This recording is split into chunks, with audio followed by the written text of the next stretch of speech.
You're welcome to Nationwide on the network service of the NTA. I'm Lami Ali. You can follow this news broadcast live on our website at nca/live.ng or any of our social media handles displayed on the screen for updates. Now, President Bola Tinubu has been advancing Nigeria's readiness to strengthen economic ties with countries of the world ready for genuine business. The president projected this course as he received some heads of states and businesses on the sidelines of the United Nations General Assembly in New York. State House correspondent Musbah Al-Muhab reports. President Cyril Ramaphosa of South Africa was the first knocking on the door of President Bola Tinubu for bilateral talks. It was a meeting of the two African giants. In that way, the two leaders have agreed to project at the United Nations General Assembly. President Tinubu asserted that Africa must have a consensus that the hundreds of billions of dollars spent through international development finance institutions over the years must meet the specific needs of developing democracies in Africa. The Nigerian leader believed that Nigeria and South Africa have all the human and natural resources required and so can collaborate in a mutually beneficial way that enriches the two countries. President Tinubu said South African business community has done well in Nigeria and also believes that their mining industries have a role to play in the Nigerian solid minerals development. Referencing President Tinubu's quick implementation of what he called brave economic reforms, the South African president agreed that the two countries have much more wealth to create together in close and intentional partnership, with each nation leveraging on each other's respective strength. President Tinubu equally had bilateral discussions with the President of the Union of Comoros and Chairperson of the African Union, AU, Azali Assoumani, and Tinubu said the AU is strategically positioned to secure a common position for the continent on economic and socio-political relations with the world. He acknowledged there is nothing that can bring development and prosperity outside of embracing freedom and constitutional order, as that is a critical hallmark of sustainable development.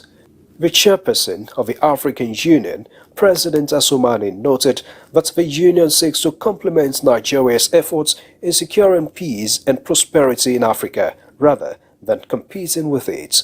The President of Comoros said his country seeks to learn from Nigeria's experience concerning the steady improvements in diversity management, electoral officiation, and economic growth over the years. President Bola Tinubu also received the Secretary General of the Organization of Islamic Cooperation, OIC, Hussein Brahim Taha, where he reiterated that the Islamic world has a strategic role to play in the sustenance of peace and development in Africa and across the world. From New York, Musbah Al-Muhab, NTA News. Minister of Special Duties and Intergovernmental Affairs, Zephaniah Jisalu, has urged the management and staff of the National Lottery Regulatory Commission to work with the supervising ministry as a team to ensure that the 8-point agenda of the present administration is achieved. Kenneth Nanim reports that the minister was asked the commission on a familiarization visit. As a ministry that coordinates the programs and activities of government agencies and parastatals, it is imperative that the minister is given a first-hand information on the operations of the agencies under his supervision. Let me say, Mr. President, have 8-point agenda. This agenda are all about food security, ending poverty, economic growth, and job creation. And we must key in to this agenda. It's a teamwork. You must be disciplined, anti-corruption free. Interagency collaboration that will engender transparency, accountability, innovation, and efficiency, as well as foster a feedback and communication mechanism for effective service delivery, are some of the reasons for the visit, as put in perspective by the Permanent Secretary. As public servants, we owe it to our citizens to be transparent in our actions and accountable for the resources entrusted to us. Let us use this visit as an opportunity to discuss best practices in these areas and how we can collectively raise the bar. Meanwhile, the Director General of the Commission, Lanre Boje-Piamila, had earlier appealed to the Minister to consider the challenges facing the Commission, including permanent office space. Both the Commission and the Parent Ministry are on the same page regarding the need to improve on service delivery. Kenneth Nanim, NTA News. In Nigeria, a substantial portion of the nation's population comprises individuals with disabilities who face various socio-economic barriers. Despite the enactment and passage of laws safeguarding the rights of people with disabilities, the task of ensuring their voices are heard and securing their inclusion in areas such as education, job opportunities, and access to public and private facilities remain a challenge. Kogi State recently ratified the Accessibility Standard Code 2023, marking a significant step towards fostering inclusivity in line with global best practices. Solomon Aidei will tell us more. Approximately 1.3 billion individuals, constituting 16% of the world's population, grappled with various forms of disabilities, with a higher prevalence observed in developing nations. Nigeria, too, stands as a nation where people with disabilities form a substantial part of the population, and they confront numerous socio-economic barriers, such as stigmatization, discrimination, poverty, and exclusion from education and employment. We usually call different names that we don't want, like the blind instead of a blind person or a visually impaired person. While the federal government and several states across the nation, including Kogi, have instituted laws aimed at safeguarding the rights of people with disabilities and promoting social inclusivity, the effective implementation of these laws remains an ongoing challenge. In an endeavor to enhance the quality of life for this vulnerable group within Kogi State, the National Association of People with Disabilities, in collaboration with the Kogi State Office for People with Disabilities, has introduced the State Accessibility Standard Code 2023. The primary goal is to ensure inclusiveness for all. This document is to guide policymakers to create an enabling environment for persons with disability. With this code, you have the accurate measurement for ramp, accurate measurement for doors. This document going forward now will serve as our operational guard to put in check all public buildings that discriminate against persons with disability in Kogi State. This initiative calls on relevant stakeholders to join hands in making both public and private structures throughout the state more accessible to people with disabilities. In Lokoja, Solomon Ayedehi, NTA News. All right, we will continue the conversation with Solomon Aidei, who is live in Lokoja with an expert in matters of inclusivity for an in-depth look at what the ratification of the Kogi State Accessibility Code 2023 means for people living with disability, as well as its expected impact on sustainable development goals in Nigeria. Hello, Solomon. Now, hello, Solomon, can you hear me?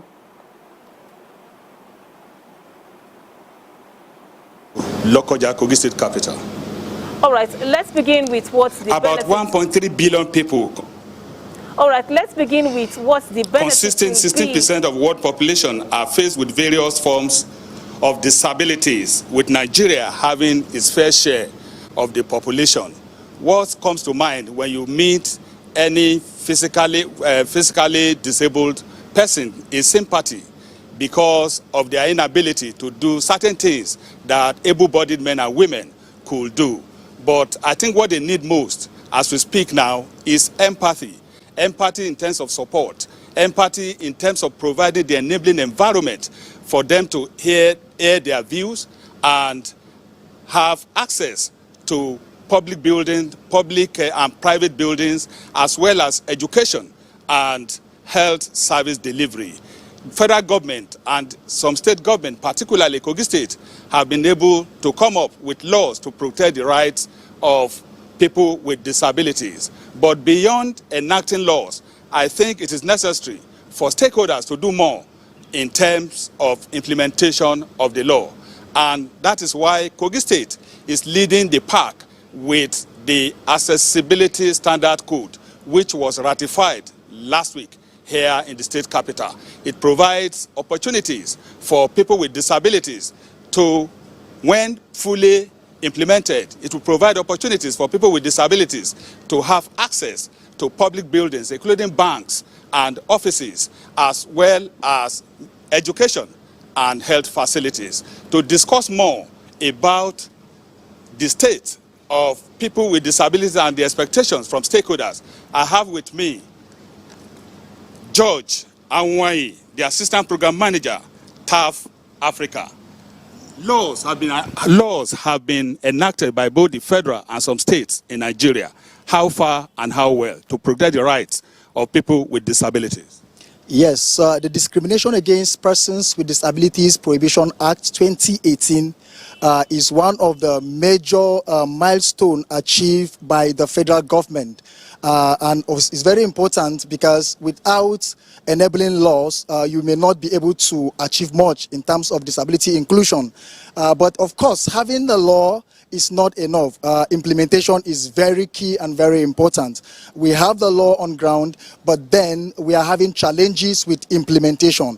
For example, the law provides for 5% employment for persons with disabilities in public organizations, in government organizations.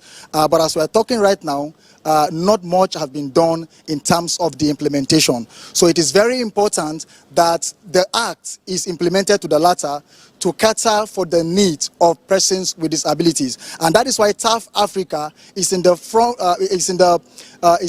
front row in pursuing and advocating for the implementation of the Disability Prohibition Act. For example, one of the challenges persons with disabilities face generally is lack of economic empowerment, and of course a lot of persons with disabilities, because of lack of limited opportunities and lack of inclusion, suffer poverty. When you talk about poverty, when you talk about hunger, the worst affected are persons with disability because of the unique challenges they face. So that act will enable, if implemented, persons with disability to get a means of livelihood by getting employed by government organizations and even private organizations.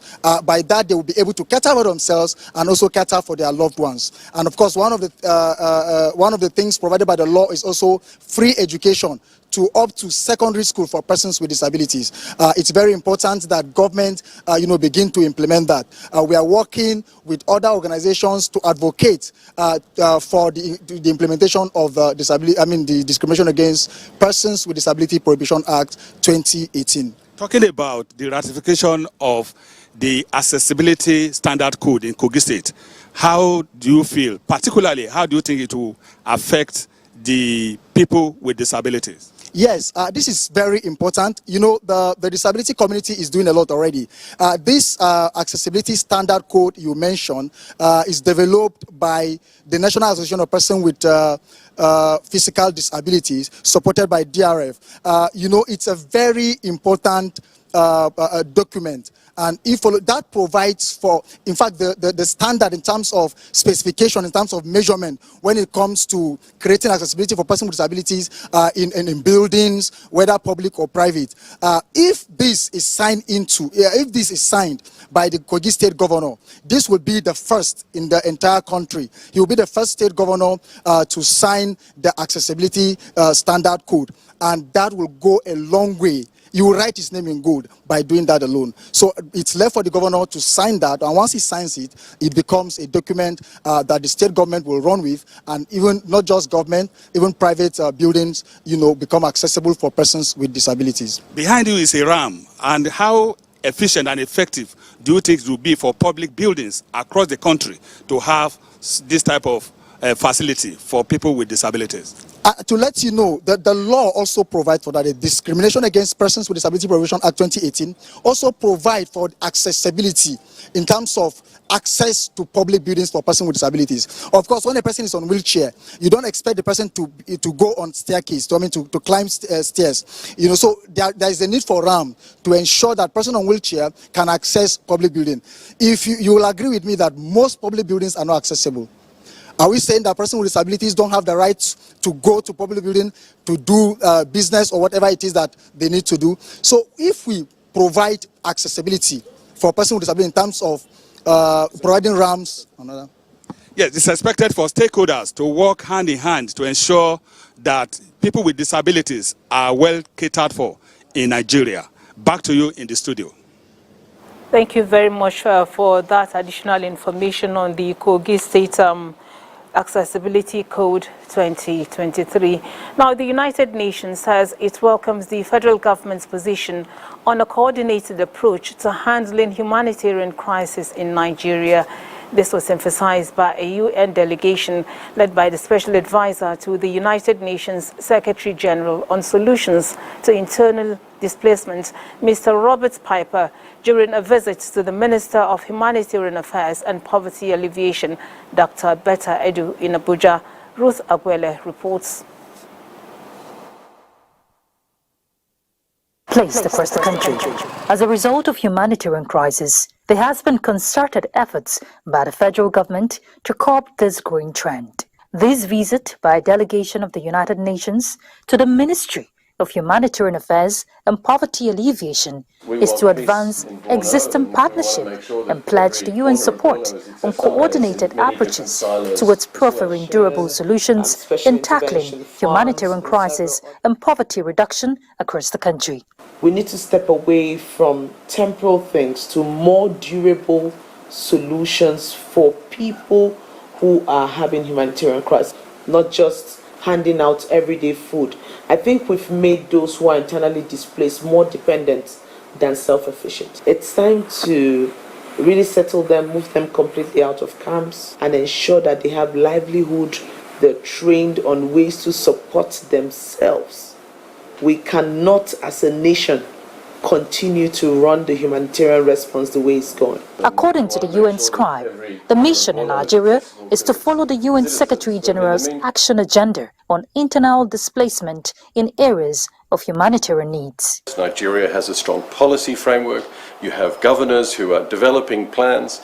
So it's a place for us globally where we can learn and where we can also develop our new approaches in support of the government. For the ministry, there is no relenting in achieving the renewed mandate to ensure no one is left behind in the quest of lifting millions out of poverty. In Abuja, Ruth Agwele, NTA News. You're watching Nationwide. We take some messages now, after which we join Salamatu in Kaduna for more stories.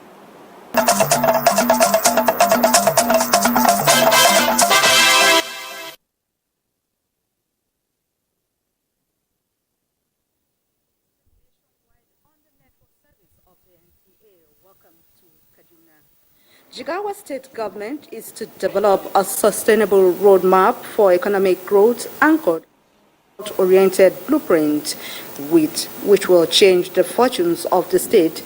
This is what prompted an all-inclusive retreat for officials of Jigawa State Government in Kaduna to rub minds and how best to come up with a modest and implementable working document. Haruna Muhammad reports that Governor Umar Namadi asked participants to work in harmony for the interest of the people. So what are we going to do today? We are going to focus on... They are here for the next 2 days. On the table is how to unlock the potentials of Jigawa State towards creating an enabling environment for investors. We are going into this deliberate framework Governor Umar Namadi, addressing the participants, charged them to optimize lessons and think outside the box for pragmatic ideas for the good of the state. He said the retreat is key in the actualization of his administration's 12-point agenda. We have a focus, and the focus we have an agenda, that is the 12-point agenda for Greater Jigawa. I've clearly marked out policies and programs for achieving Greater Jigawa. We have extracted 50 commitments of His Excellency, and we have all timelined them, and also identify the roles as for MDAs. And we have also come out with a review and appraisal mechanism that at the end of a certain period of time, we will now come to measure and evaluate and see from where we have come and where we are going and where we are. We will ensure a continued partnership with Jigawa State to ensure that all the gains of democracy has reached the people of Jigawa State, and we will ensure to collaborate and support the state in all ways that we can. Okay. Present at the 2 days retreat is the Governor of Jigawa State, Umar Namadi, members of the State Executive Council, as well as the captains of the state MDAs. In Kaduna, I am Haruna Muhammad, NTA News. Matters, Nigerian Army will continue to place high premium on training of its personnel in line with international best practices. This is the message of General Officer Commanding 1 Division, Nigerian Army, Major General Valentine Okoro, at a one-day sensitization workshop with the theme Constitutional Responsibilities of the Nigerian Soldier through Adherence to Humanitarian and Human Rights Law. Let's hear more from Dauda Muhammad. The core responsibility of the Nigerian Armed Forces is the defense of the territorial integrity of the nation. In the course of the military's constitutional mandate, interaction with the civilian population normally occurs. As part of deliberate efforts to improve civilian-military relations in line with international best practices, personnel drawn from the various units and commands under the 1 Division Nigerian Army Kaduna were sensitized on recent trends. This sensitization workshop is in line with the trend of events and the Chief of Army Staff command philosophy of having to transform the Nigerian Army into a well-trained, equipped, and highly motivated force towards achieving our constitutional responsibilities within a joint environment. Nigerian Army personnel must ensure that actions which might have negative implications on the lives of citizens or their civil liberties are avoided at all times. At the end of the lecture, participants are expected to interact with civilians in line with international best practices. Dauda Mohammed, NTA News. And that concludes our package. From here is back to Lami again in Abuja. Good evening. Thank you so much, Salamatu. The Director General, National Emergency Management Agency, NEMA, has flagged off distribution of relief materials to victims of the 2022 flood disaster in Akwa Ibom State. Kelvin Samuel reports that the Akwa Ibom State government has allocated a 3-story building to serve as NEMA operational office there. The 2022 flood disaster destroyed loads of property and rendered many homeless in Akwa Ibom State. Joyce Akpan, a victim of the disaster whose means of livelihood went down the drain, is today beaming with smiles, an indication that government cares. I'm very, very happy today for receiving all these things from NEMA. May the Lord give them power and grace to do more for us. Director General of NEMA, represented by the Zonal Coordinator Chinwe Okparawai, assuring the flood victims that government will always continue to do its best in ensuring support for the people in times of need. We were here sometime last 2 or 3 months where we did a verification and enumeration, and with their passport, local government by local government. And we have been able to divide them and categorize them into the highly impacted and the moderately impacted. I want to assure them that we are going to reach out to them. As many that have those slips, all of them will receive something from the federal government. We should try as much as possible to keep our environment clean. Let's not wait for government alone If we will help not dump refuse to block the gutters, we will help to reduce, at least to some extent, the effect of the flood that will come. The items include sewing and grinding machines, seedlings, as well as different foodstuff under the Special National Economic and Livelihood Emergency Intervention. In Uyo, Kevin Samuel, NTA News. A 3-year project designed to address poverty and strengthen social protection strategies in Nigeria has ended. Elizabeth Omorui, who was at the closeout meeting of the project, reports that 5 states and the FCT benefited from the Enhancing Social Protection Programs in Nigeria, ESPPIN.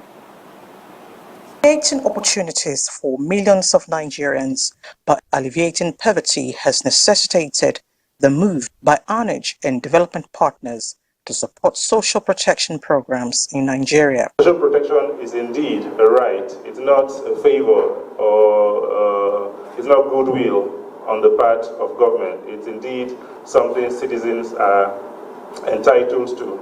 We didn't do direct disbursement. It's building an awareness and then building capacity of NGOs to be able to also embark on advocacy. And then we also were able to use it to do research in developing policy research paper, and then with which we use it because you need evidence to advocate for policy change. Anambra, Bayelsa, Ekiti, Edo and Delta states are the beneficiaries, advocating the harmonization of social protection bills, aligning with the National Social Protection Policy. The SPIN program brought and harmonized the entire gamut of interventions. Because poor and vulnerable persons in our social register are being targeted, and when you go to the communities to verify and validate the social register, you see some of them right in their communities. With the NSIP register, the civil society organization will further carry out activities at national and subnational levels to help ease economic shocks and complement government's efforts at tackling vulnerability, hunger, and poverty. In Abuja, Elizabeth Omori, NTA News. When we talk about bronze casting, the Beninese readily come to mind with their culture that showcases the best of bronze making.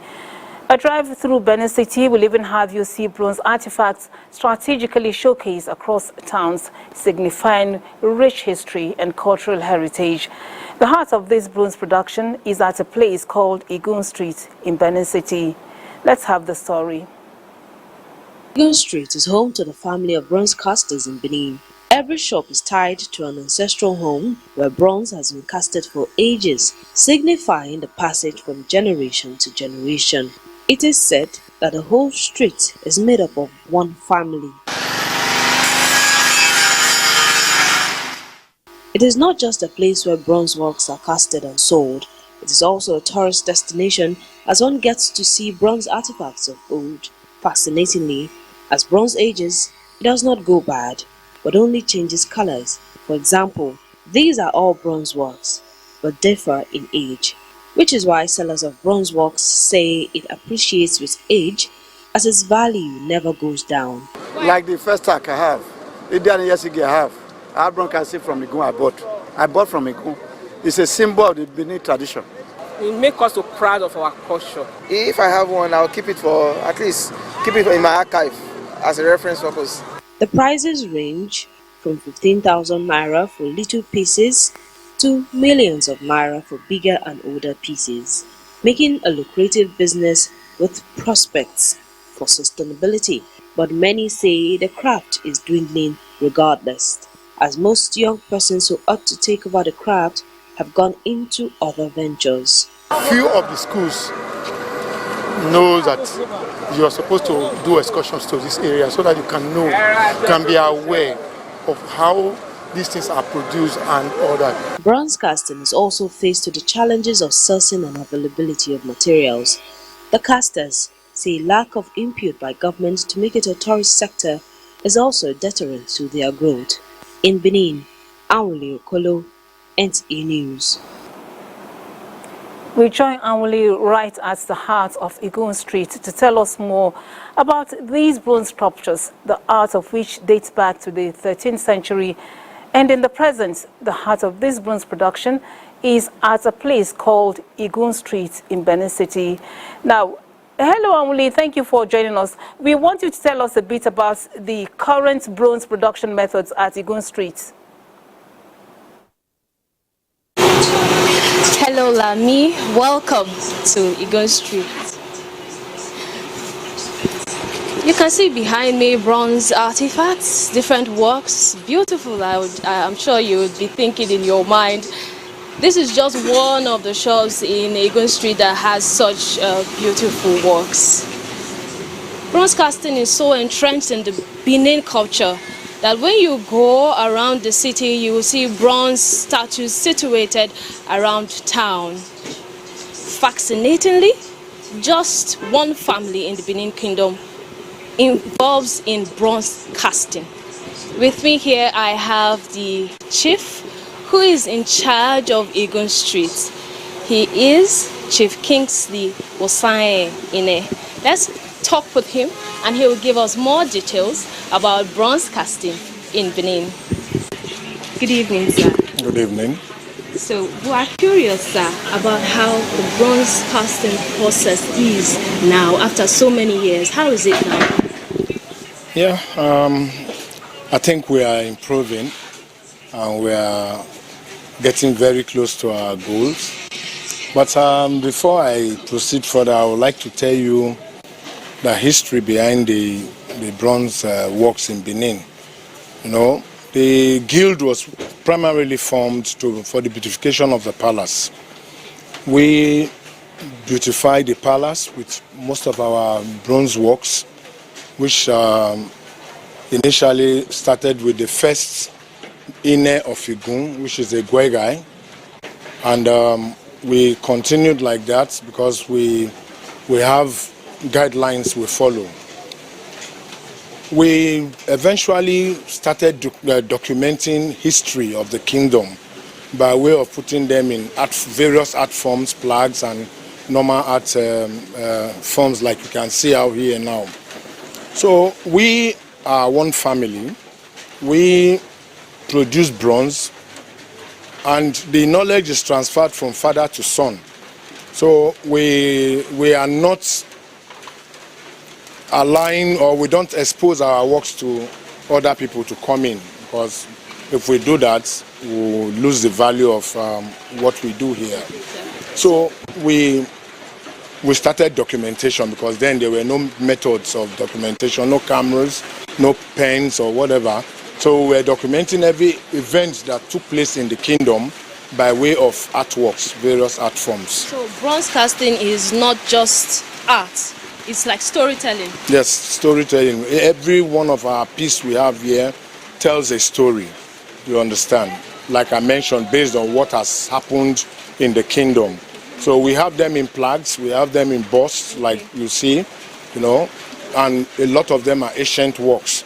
But these ones you see right here in the shops are contemporary works, based on the fact that, you know, before now we're being catered for by the palace, by His Royal Majesty.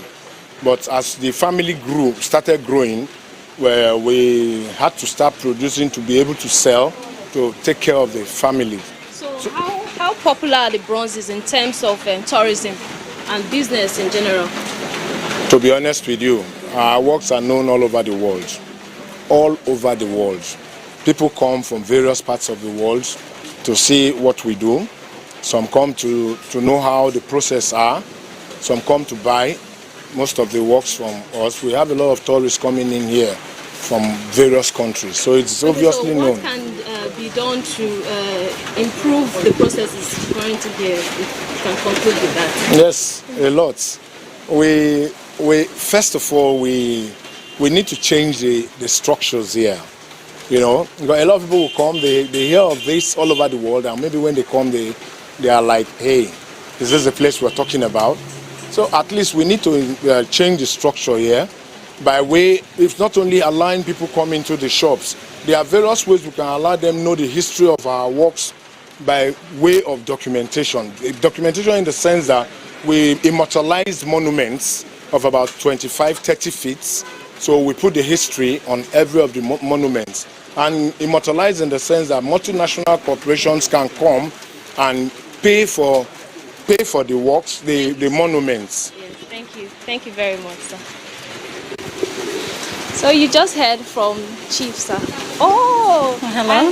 We stumbled on a tourist on our walk, and she's here with us. So, Ma, why are you here in Igun Street? Tell us why you ventured here. It was my dream to come to Africa, and I came about 3 weeks ago, and I really enjoy it. So beautiful country, people are really friendly, and food are amazing. I really enjoy it. Benin. Thank you very much. You're welcome. Thank you very much. Hello, Lami. You've heard from the chief guide of the Igun Street and also from a tourist here in Igun Street who came to see how these artifacts are done. Thank you, Amuli. I also look forward to coming to Benin to have one of those beautiful pieces. Now, the United Nations Office on Drug and Crime heads of national law enforcement agencies are gearing up for a crucial meeting in Nigeria as they continue their battle against the global trafficking of illegal substances. Abdul Malik Hassan reports on the forthcoming events. For years, methamphetamine, cocaine and cannabis have plagued nations around the world, making them some of the most trafficked substances on the planet. To bolster cooperation in the realm of drug law enforcement at the regional level, the Economic and Social Council of the UNODC established the heads of national law enforcement agencies. This subsidiary body operates under the Commission on Narcotics. Then another topic will be on financial investigations in drug trafficking cases and the role of cryptocurrencies in drug trafficking and related money laundering. So not only to seize drugs and arrest those ones that are basically being caught in the context of these investigations. Annually, representatives from countries around the world convene to discuss pertinent policy on enforcement issues specific to their regions. Last year, the 30th meeting held in Nairobi. Now, the stage is set for the 31st HONLA meeting. Nigeria, as a country, is no stranger to the fight against drug trafficking. Delegates from various African nations and observers from around the globe will convene in Abuja. It is a platform for brokering collaborations in the areas of shared intelligence, joint training and joint operations against international drug cartels in the African region. As the meeting of HONLA draws near, the world watches with anticipation. The fight against drug trafficking continues, and these international gatherings serve as a beacon of hope in the ongoing battle. Abdul Malik Hassan, NTA News. In other news, the federal government is charting the way forward for the provision of clean, potable and hygienic water supply for residents in line with the Sustainable Development Goal 6 to minimize waterborne diseases and eradicate open defecation. The Minister of Water Resources and Sanitation, Professor Joseph Utsev, dropped these hints at the 6th International Water Conference and Exhibition 2023 in Abuja, the Ogun State capital. Hakim Jumo reports. Stakeholders from across the country converged on Abuja, the Ogun State capital, to brainstorm and chart way forward for potable water supply for Nigerians in line with the Sustainable Development Goal 6. The Minister of Water Resources and Sanitation, Professor Joseph Utsev, and Ogun State Governor Dapo Abiodun, both represented, say government is determined to provide clean and potable water supply for the people to minimize waterborne diseases and eradicate open defecation. I believe that through dialogue, knowledge exchange, and collaboration, we can develop strategies and action plans that will lead to tangible improvements in water, sanitation, and hygiene practices across the country. It is imperative that we rethink our strategies and strengthen our policies in order to address the root cause of the water and sanitation crisis in Nigeria. We need to take a holistic approach that encompasses not only the provision of infrastructure, but also the governance, management, and sustainability of our water resources. The President, Nigerian Society of Engineers, Malam Tasiu Sahad Gidari, who did represented, and others note that the significance of the conference cannot be overemphasized. The panel of discussants identifies the challenges facing the sector and encourages stakeholders to think out of the box for possible solutions. In Abeokuta, Akim Jimo, NTA News. The Lagos State Police Command has inaugurated a special team to review the circumstances surrounding the death of the popular musician Ilerioluwa Oladimeji, also known as Mohbad. The State Commissioner of Police, Idowu Owonwa, who inaugurated the team, also paraded 3 suspects arrested in connection with the murder of Adeni Isani, former aide to Senator Solomon Adeola, who was brutally killed by armed men. The suspects, whose names were given as Fred Aziz Okunu, Lucky Idudu Michael, and Adedigba Shegun, are said to be directly involved in the robbery and murder of Adeni Isani.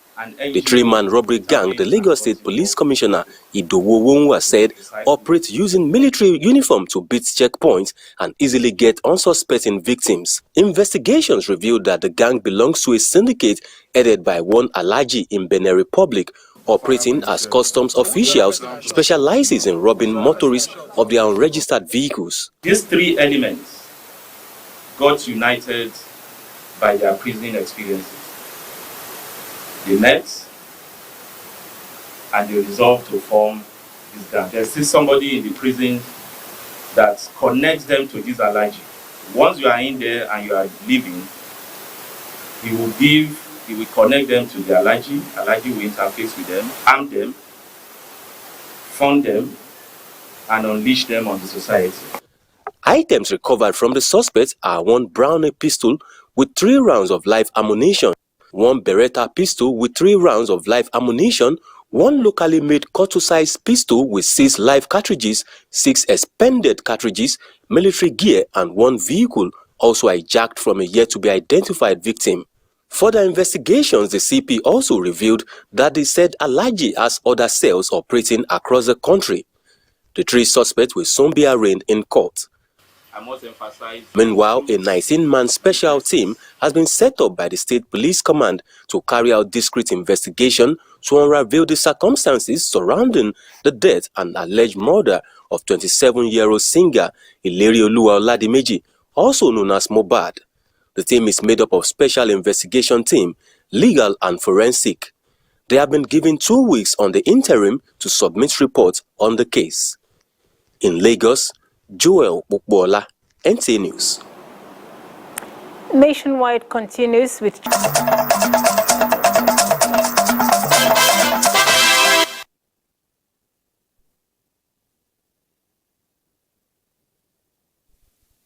To Makudi. The Benue State Task Force on Logging has seized 4 timber sheds for non-compliance with operational guidelines. Chairman of the task force, Lieutenant Colonel Ikwe Okpachu, who led the enforcement team, says the essence is to block any leakages in the revenue base of the state. Elias Ichav completes the report. Task Force on Logging is mandated to, among other terms, verify and compute a comprehensive database of all operators of timber sheds and related activities with a view of clamping down on illegal operators in order to boost the revenue base of the state. The committee, since its inauguration, has continued to demonstrate its commitment to the realization of the mandate. During its visit to various timber sheds in Makudi and Guma local government areas, the committee frowned at the non-compliance with the due registration, operational licensing and payment of renewal license, among other breaches. We are coming for the level of your compliance. And we have gone round. Your place is the fourth place we are coming to now. And what we are going to do is what we have said. There are yearly registrations for individuals. If you have a timber shed, you register. If you have a saw, you register that machine. You register the motorized transport that you use to cut wood, you register yearly. So you have to correct the impression of what you've been doing in the past. We were informed about the insertion of the task force. We are promised to comply with their directions so so that they will have a smooth job since they've been set up by the Benue State government. So we are working towards complying completely with their directions. At the North Bank Timber Sheds, the committee had to seal off 4 shops for what they described as total violation of the modus operandi. The task force is to advance its operations in other local government areas of the state. In Makudi, Elias, ATF, NTA News. In a related development, some residents of Makudi have appealed to the state government to find a lasting solution to indiscriminate dumping of refuse in the state, especially in Makudi, the Benue State capital, in order to avoid attendant consequences. In response, the Commissioner for Water Resources, Environment and Climate Change, Odogu, says the state government is taking stringent measures to address the menace within 1 week. I find the report. A movement around Makudi metropolis shows that refuse are disposed carelessly on the curbs of roads, in drainages, and around residential areas. And most of these things they drop in the night, and we don't know who is dropping. So if the government we assist to make a way so that they will not drop it, fine. I know the present government will do something about this village, and I know that I'm appealing now that let at least do something about so that our fear will go away from this place. These children were caught in the act by the camera lens at the Wadata area of Makudi. A development the Commissioner for Environment, Water Resources and Climate Change, Odo Ugu, described as indecent and not befitting the headquarters of the state. I want to appeal to all the residential houses and the business premises within the town. If the task force comes in front of your residential house and they notice or they find any dump that is on the curb directly in front of your house, they will pick you. He maintained that Benue State Environmental Sanitation Authority, BENSESA, would work closely with members of the task force, security agencies, community vigilantes, and mobile courts to effectively contain the unwholesome practice. He further averred that the task to keep Benue clean is one of the priorities of the present administration in the state. In Makudi, Charles Abba, NTA News. That report runs off our contribution from Makudi. Lami is back to you. Thank you, Charles.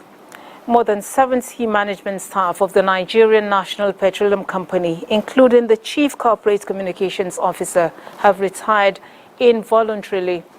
The Chief Corporate Communications Officer, Garbadin Mohammed, is guarded to have handed over to his subordinate at the corporate headquarters of the organization. The cadre of management staff retired starts from the rank of deputy managers.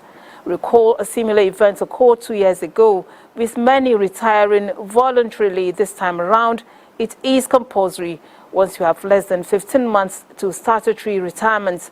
It also follows the recent promotion of 3 of its personnel to the position of vice presidents.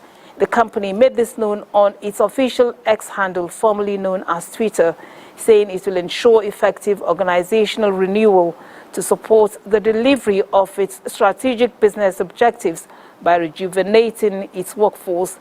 In the same vein, NNPC Limited on Sunday announced the appointments of 3 new executive vice presidents, as well as outlined their various designations. They are Orishemewa Eson, who is now the new executive vice president upstream. Olalekan Ogule takes over as executive vice president gas, power and new energy, while Adedapo Shegun, executive vice president downstream. Sports update is next.